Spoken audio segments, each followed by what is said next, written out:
Hey everybody, welcome to Drive-Thru Review 720. Today we're going to talk about Reign in Hell, and as you can see, it is a PDF that you can purchase from RPG Vault or Wargame Vault or Drive-Thru RPG, and I will have links to all that stuff below as well as their website. So Reign in Hell is a inaugural game from Snarling Badger Studios. So this is the first game that come out designed by Adam Loper and Vince Venturella, which if you are into Warhammer at all, you probably are subscribed to their YouTube channels. So what Reign in Hell is a mostly two-player, although you can play multiple players, mostly two-player miniature skirmish game set in some kind of hell.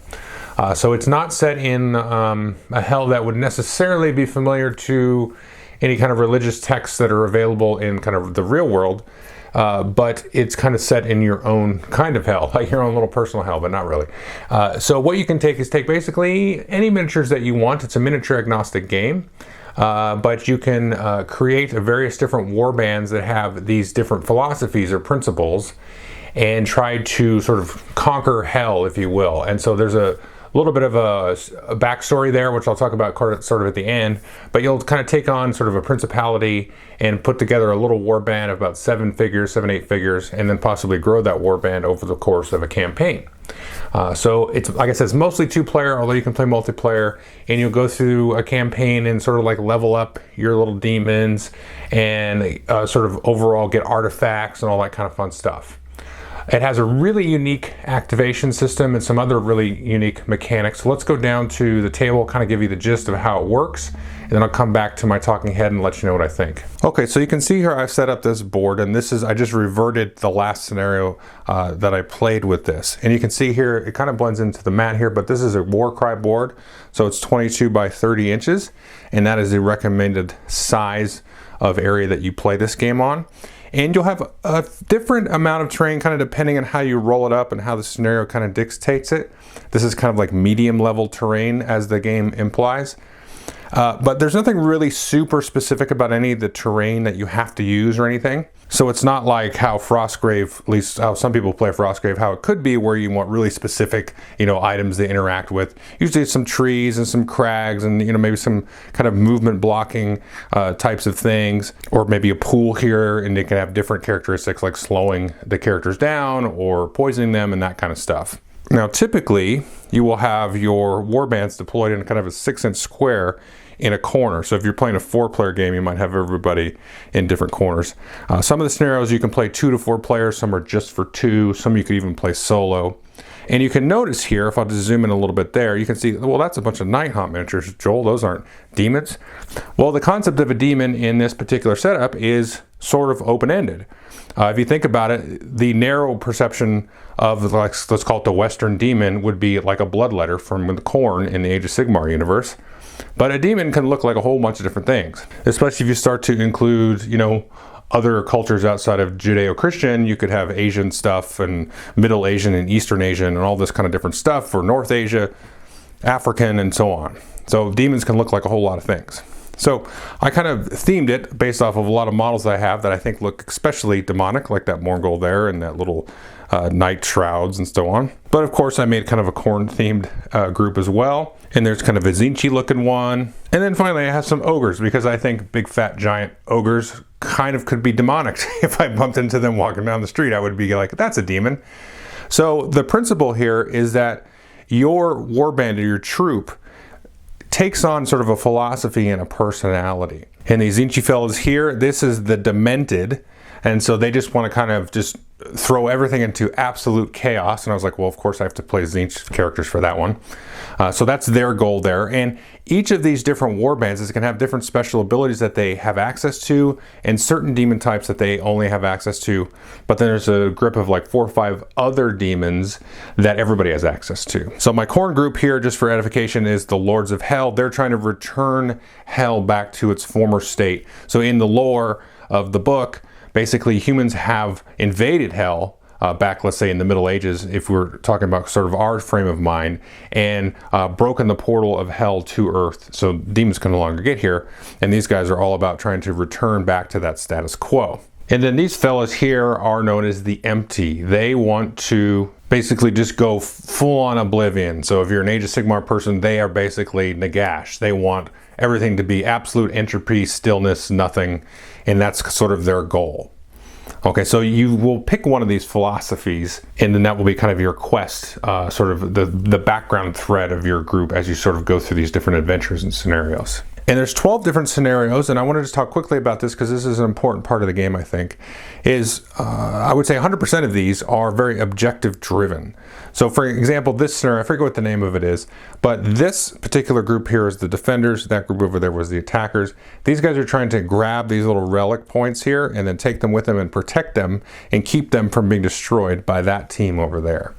And so there's ones where you try to control certain terrain objectives, or like there's one King of the Hill where you just try to basically control the center of the board, and there's other kinds of things where you're getting relics and kind of running around the board, and that will give you extra rolls after the game to collect more treasure and that kind of stuff, or unlock certain abilities and things like that. So, but all of the scenarios are very objective driven, and you'll be playing over the course of these scenarios. Usually they're 5 rounds long, and then you'll have some roll-offs at the end, kind of rolling for any of the demons that were killed, you know, getting any treasures, upgrading special abilities, and all that kind of fun stuff, like a Necromunda or Frostgrave or that kind of thing.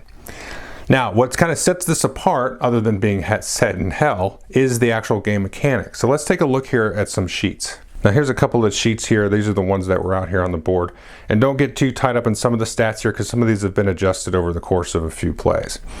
So you'll write down your leader demon and your devout demon, and then you'll have some minion demons. Now the leader, you have some kind of choice. You can say I gave it the name. Now it's a type of zealot. So you can choose from 3 types. You can be a zealot, a warrior, or a schemer.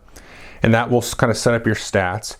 You'll get access to choosing some artifacts and essences, special abilities. Some of the special abilities will be dictated by your philosophy. So this is the empty. So you get some other special abilities sort of global to your warband, and then you'll have some that are dictated specifically for your leader. And then you have here the devout demon. So this one you have no choice in. You just get this demon, and this is kind of like the cheerleader for this particular type of philosophy. So they come with some baked-in special abilities and that kind of stuff. And usually they're some kind of tracker. So they're looking for special events to happen during the scenario. So for this guy here, Obinun, he has an Oblivion, a special ability. And so anytime a model is slain, doesn't matter who killed it, this number will go up by 1, and then that will increase their movement here. So there will be normally 8 plus their Oblivion score. And there's other ones that will be looking for like certain dice combinations to be rolled and other different things like that. And then you have here a whole list of different minion demons, and these anybody can pick from, and we can have the exact same minion demons. So of course they will probably look different. So you've got slaughter demons, Mephite demons, spine demons, and all that kind of stuff, and they all kind of come in with their own baked in special abilities and stats and everything like that. And of course you can upgrade these. You can get to, let's see, greater demons, superior demons. You can level up your devout and your leader and so on over the course of the campaign. So once you've assembled your war bands, picked some of their beginning special abilities, you're going to play a scenario. You get the scenario set up, deploy your demons where they're supposed to go. And then what you're going to need before anybody takes a turn is you're going to need a D12 for each figure there in your war band. And now nobody's actually really necessarily going to go first, but what you're going to do each round, including the first round, is roll each of those D12s for each of your figures. And then you're going to work down from highest to lowest, so 12 down to 1, and then activate demons in that order. But as you can see here, okay, there's a tie. This guy's got a 12 and that guy's got a 12. Well, in that case, you just do a quick roll off with some D6s. You want a bunch of D6s for doing combat and tracking damage and stuff like that. And then whoever wins that roll off will go first. So let's say this side won. So they'll take here, activate, let's say this guy here, he'll move his 8 inches or whatever he moves there, and then mark that. So now this character has been activated. You can't activate them again, you know, barring any special rules. And then we'll go down here and check the dice. Okay, well, their next highest is an 8. Well, they've got a 12, 11, a 9, and a 9, and a 9. So they're going to activate all these demons. So 1, 2, 3, 4, 5 demons before these guys get to activate. Now you may say, well, that's an advantage though. You get to all go first. Well, going first is not necessarily an advantage. You might want to roll a bunch of low numbers so you can react to kind of the situation on the board and chase teams down that are running away with relics and all that kind of stuff. So it's basically like a chit pull alternate activating type of system where you might just pull chits that are, you know, associated with your team, but you basically just roll out the order here so now everybody can see what the order is going to be even though it is randomized. So when you activate a demon, two things you can do. You can move and attack, and you can do that in any order. Now when you move, you just kind of, measure out and move up and move that many inches according to your stats on the sheet. And when you attack, you're going to have a combat value. So for argument's sake, let's say this fellow was parked over here and this guy was just outside of range here and he wanted to move up and attack. Now there's basically two kinds of attack actions that you can sort of take here. The first one would be a charge. You just move in and then run up and then you just fight them. You get into base-to-base contact and you fight. Now when you do that, you're going to add 1 to your combat score. Now let's say this guy normally has a combat score of 4. What that means is he's going to roll 4 dice on his attack. Okay, now he gets +1 because he decided to do a charge. So we're going to add 1. And you don't just add the die, you actually increase the combat score. So now, because he charged, he has a combat score of 5. He's rolling 5 dice. If this guy had a combat score of 4, that's how many dice he would roll. But because he charged, this guy's got a beefed up combat score. And when you roll on your attack, you're comparing combat scores. So this guy's going 5 to 4, just pretend that's what the stats are. So because his combat score is higher than his, he's going to roll these dice and he's going to look for 2s. So there we go, those are all hits, okay?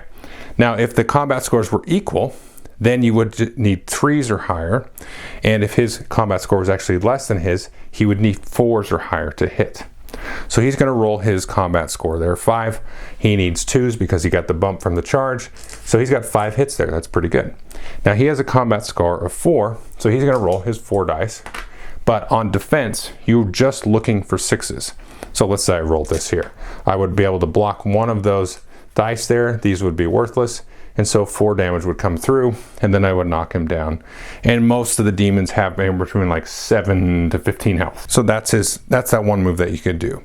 Now the other type of thing that you could do is you could do what's called a running skirmish. So you can run a little bit, do an attack, and then use up the rest of your movement to do that. Maybe to put yourself in kind of a blocking position or grab a relic or something. When you do that, you get no bonus to your combat dice whatsoever. So in this case, let's just use that as an example. If he did a running skirmish and he had a combat of 4, he would not get the bonus for charging. So he would just roll his 4 dice. And then this guy had a combat score of 4. He has his 4 dice, but now because he didn't get the buff to his score, he needs 3s to hit. Let's see how well he does there. Oh, he still got all the hits there. And then of course he would roll these, looking for 6s, and in that case he didn't get. Now the third and last way to do it is called focus. And when you focus, you actually forego your movement for the turn, but you get +1 combat on attack and defense. So if you're sitting here waiting, and this guy comes in and he does a charge, he's going to get his bonus, but you're still going to get your focus bonus because you were holding firm there. Or maybe another situation, you might be locked in melee like this at the start of the round, so you might just focus up right away there. So you get the +1 on when you attack, and if you don't kill him, then you'll still have the +1 on defense. So when you focus, you get +1 on attack, combat, and defense. So you can charge, running skirmish, or focus. Now, of course, when you do enough hit points to kill the model will come off the board, and then you'll kind of roll for injuries and whatnot after the game. But the other thing that you're going to do, most importantly, is you are going to collect that model's soul.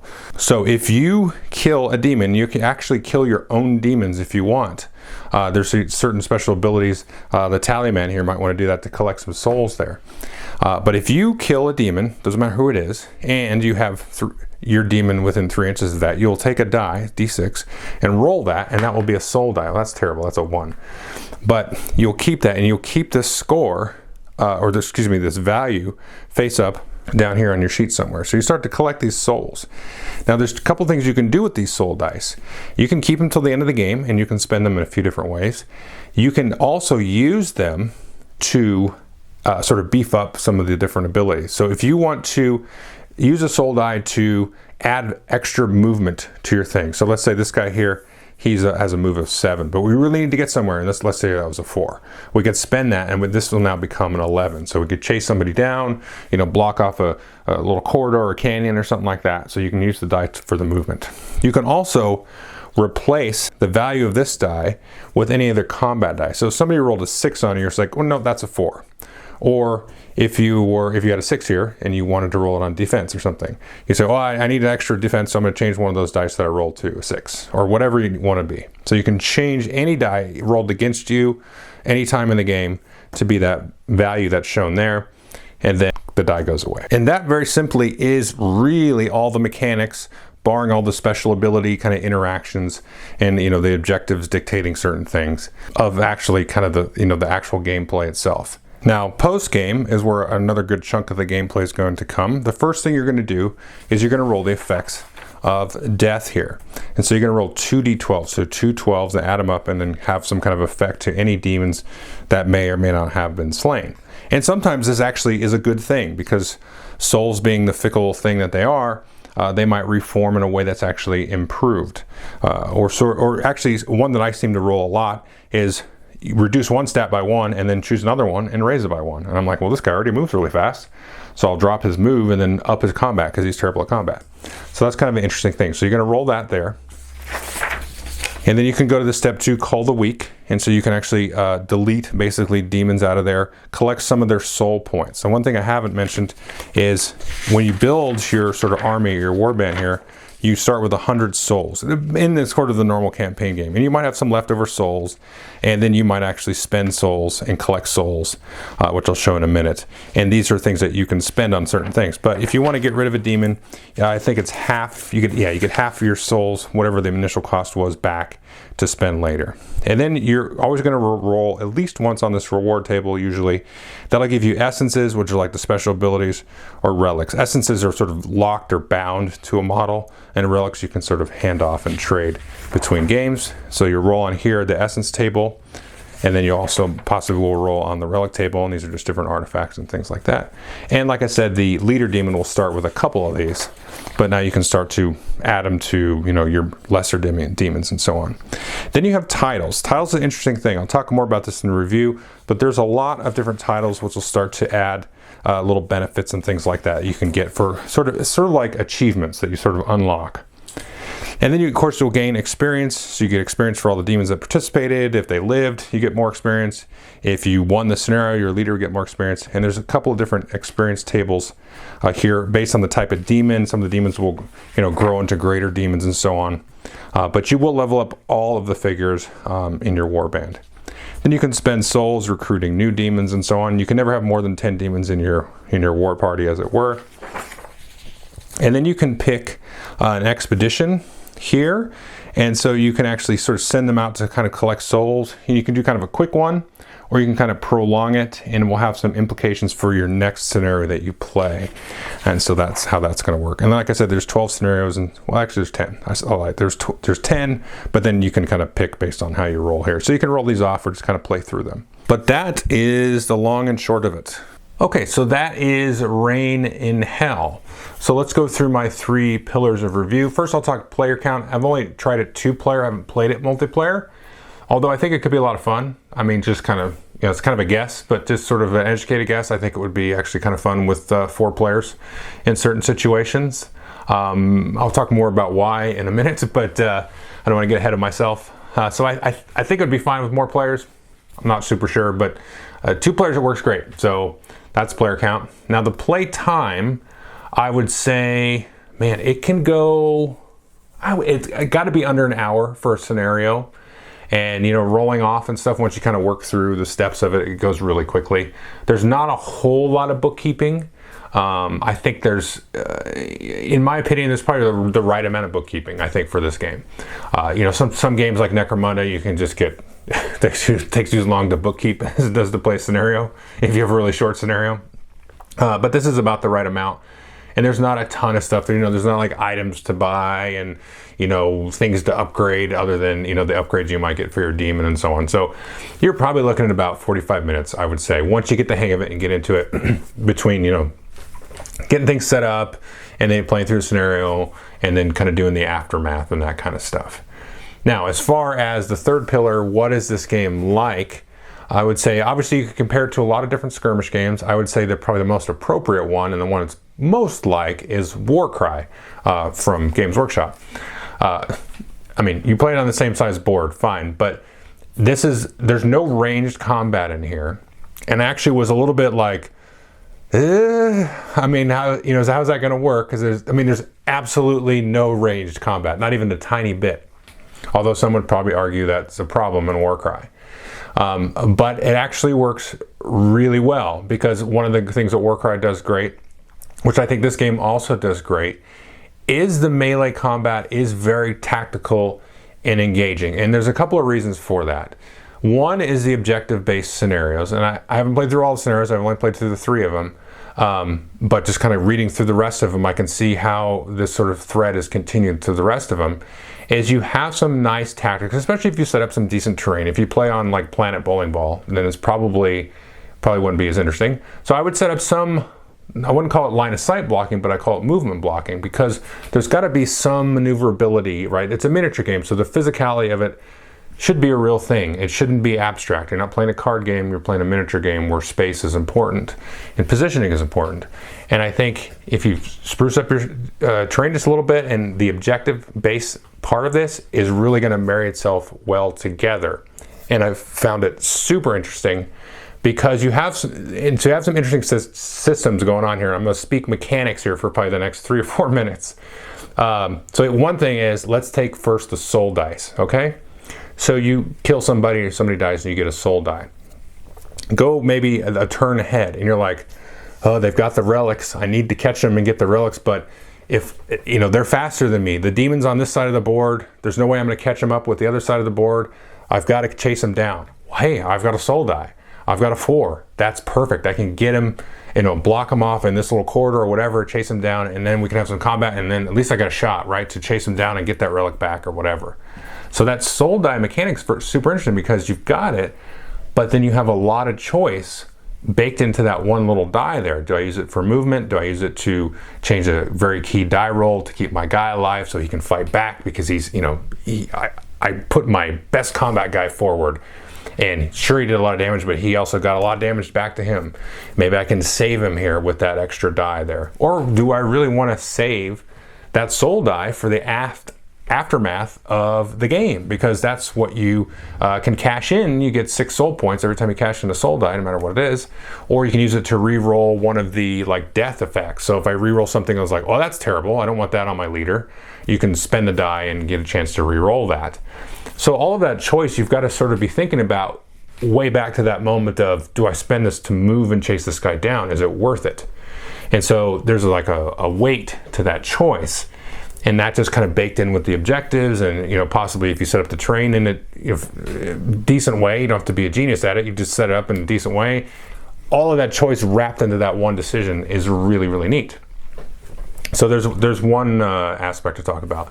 And the other one, of course, is the D12 activation system, where you have that sort of alternating activate. And this thing is a little piece of genius there, because if you watch this channel at all, you know that I really like the chit pull activation type of system, the lock and load or bolt action style system. Warlords of Irwan is the game I've talked about a little bit over the last couple of years. That's got a similar system there. Alternating activation is fine. I go, you go is fine. They have their place. But it's nice to see a tweak again on this, where you roll out all these dice and you go, okay, Billy's going to get a couple of moves here. And so Billy knows that, and Billy should be planning for you to be ready for him to block off, you know, certain pieces of terrain or whatever objectives. So there's a real interesting kind of cat and mouse as you look at your opponent's dice and you say, okay, so they've got this objective, they've got this relic, they're going to do this. So I've got to do this. You know, I'm going to throw a guy to screen in front, this little Mephite, he's a little punk, he doesn't do anything good for me, and I'm going to block him off with this. And then, okay, now I want to see what you're going to do. And then he does a little movement there. So there's a nice little cat and mouse back and forth baked into that activation system like that. And it's really, really neat. And one thing I didn't mention, though, which is another interesting wrinkle, is, so obviously you activate a guy, and he goes.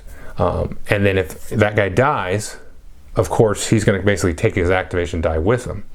But no matter who gets killed on the board, you have to remove one of your existing unspent activation dice from the pool, at least temporarily for that round, so that you're basically down an activation for that round. So it makes it, the rules even said this out loud, it makes it still important to attack people that have already gone. Whereas sometimes in an alternating activation game, you're like, well, he's gone, I don't have to worry about that. You know, or if you have, sometimes you have a combat system like in Age of Sigmar, it's like, okay, you do your combat, okay, you did that. I don't have to activate this guy to fight you back until the very end of the turn because we're going to go over here.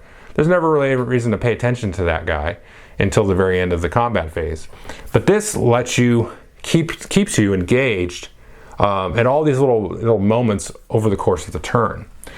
And so kind of just tying that sort of decision space with the order of activations back to the soul dice, back to the terrains, the objectives, there's just a really good marriage here of that kind of back and forth tactics that are baked into the game. And on the other side, there's also the larger, I would say a degree of this, a larger scale of that strategic overarching plan kind of thing. There's still, like, at the beginning of the round anyway, there's still that, okay, we've rolled the dice up, and now I'm going to take a look at all the options. They're like, well, I could do these two guys first because I know I'm going to go early, or I know I'm going to go fat in the middle, or I know I'm going to go a lot at the end.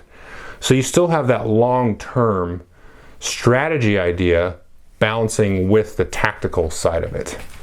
And so I would just give kind of a nod, since we're comparing this to other games, like Kill Team has that thing, the newest rendition, where you do all of your movement in like an I go, you go, but then you get into the tactics of the back and forth with the combat and the shooting in that game.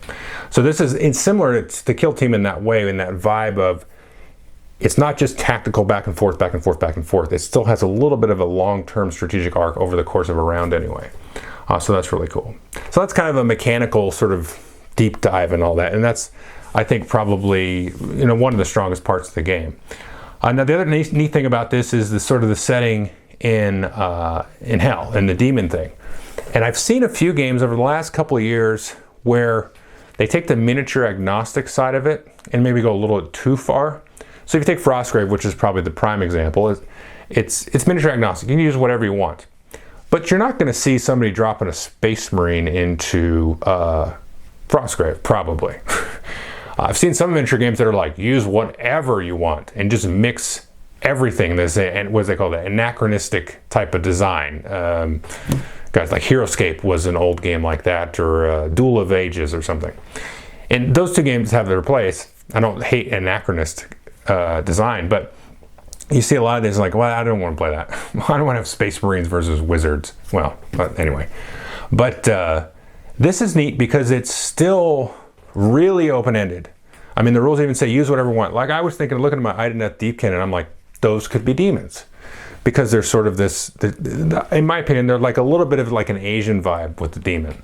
So I was like, oh, I could do some kind of Asian style, Japanese style demons with those. And I didn't do that, but I think I could still do that. But there's still a grounding in the reasoning kind of given through the lore and everything. It's like, well, okay, I could take these Ideneth Deepkin style guys, these elfy looking guys, and bake them into a philosophy. So you still kind of ground yourself a little bit in this world, even though this is the most ridiculous thing in the world, where this lore of, you know, hell isn't what it used to be and all this kind of stuff. But there's just enough there to really kind of ground you, and you need that kind of connection. Like, it's not one of these games where it just, oh, it's a vehicle for this little mechanical twist, which is what I've been talking about for the last 5 minutes. It does have that other sort of piece of the brain where, you know, you get in immersively and thematically and all that kind of fun stuff. Now, I will say, I do want to close with a couple of, I think they're nitpicks. I think one of them is not really a nitpick. So they're really just quality of life issues. And I'm almost saying this out loud in case the designers or the guys that publish this here maybe get a wind of it, and they would maybe make a change here. But one thing is, this one is a nitpick, is there's no really good spot to track experience for your guys. That is a huge nitpick, because I could just flip the sheet over, write down the names of all my demons, and track their experience there. Fine. There's not a good spot on the character sheet to do it. Other games have that. You know, there's not really a lot of room here because there is, you know, there's space that's taken up. That's a nitpick. I can handle that one. The other one is the titles. So some of the scenarios will award titles. Some of the different like achievements that you accomplish will award titles. That's a little bit tricky and not something that I'm really thinking about when I'm playing through the course of a scenario. Like, I'm like, oh, did I kill that leader? Who killed that leader? Was it Billy? Was it V? Was it, you know, Obi-Nun? Did they kill the leader? So it's hard to kind of track that. It would be nice to have a sheet that you could print out and say, here's all of the the achievements or the titles that you can get, and then have like a little bit of some kind of like matrix or something. You can like write your demon names in there, and then you can just have a quick reference of like, oh, he got a step towards this title when this happens. So you could kind of ingest that a little bit. As it stands, that's just a little bit hard to sort of bookkeep there, because I really like the idea of the concept of the title. That's something you haven't really seen in any of these kind of games where you get an achievement, you get a title. And that's cool, because then you can become like Vlad the Destroyer, Vlad the King of the Hill, and that kind of stuff. But if there was an easier way to kind of bookkeep that, and that could be, a fan could do that of the game really easily. But that would have been nice to kind of have, because I was just like, after I played a couple games, I was like, oh yeah, I should have been keeping track of this. And I was like, oh, whatever. But I feel like I missed out on part of the game. So it was kind of a feel-bad moment there. But really, I mean, those are my only two real gripes. I guess the other one would be there's not really a conclusion to the campaign. There's no like, oh, you got to this point and you win or anything like that. Now there could be some debate on whether something like that is needed. I made that similar sort of critique or whatever against Stargrave earlier this year. And now, for example, like Frostgrave has the thing where you transcend, I can't remember what the exact thing is. So you get to level 20 and then you transcend because you get this extra spell. I forget the mechanics of it. But you basically transcend and you become a wizard that goes into the 5th dimension or something. It's a real loosey-goosey thing, and I've never even seen that happen. I don't even know if people do that. But at least gives you like a target. Where Stargrave didn't have that. But in Frostgrave, for example, they started to add like narrative supplements on top of the basic system, so you could play through, again, something kind of concrete and immersive and kind of drawing in, so you can at least have like a beginning, middle, and an end. I don't necessarily always need like a winner, like, oh, you won the campaign. That's, to me, is not what it's really about. Is you've set up as kind of a structure here, and then you can say, oh, beginning, middle, and end, and then you did this and I did that. What is one example? Kings of War Vanguard, they do a thing where you don't necessarily have, I think that's the right game, you don't necessarily have a winner, but you have winners in different ways. No, it wasn't Kings of War, it was Star Breach. Sorry, too many skirmish games in my head. Yeah, so you had something where you can just, there's some kind of goal, and there's not really any goal. It's just like getting your guys higher, and that's it. And maybe that's enough, but maybe that's what they've got planned for some kind of narrative kind of supplement or something. But other than that, those little gripes or nitpicks there. The system's really neat. The theme is really fresh. The demons kind of are like the neglected part of Warcry and Kill Team and stuff. They was like, oh yeah, I guess we should do rules for demons after a while. So this is neat, and I like the open-endedness of like, hey, you could do demons. They don't have to be like horny and ugly and crazy and mad. They could be very elegant or even angelic, deceiving that they're a demon. You can get into this however you want. So I definitely recommend it. It's like 10 or 15 bucks for the PDF or the printed book. Or you really can't go wrong with that. If you really have any miniatures around that you can kind of construct some kind of story for about why they're demons, and then have some fun. Okay, thanks.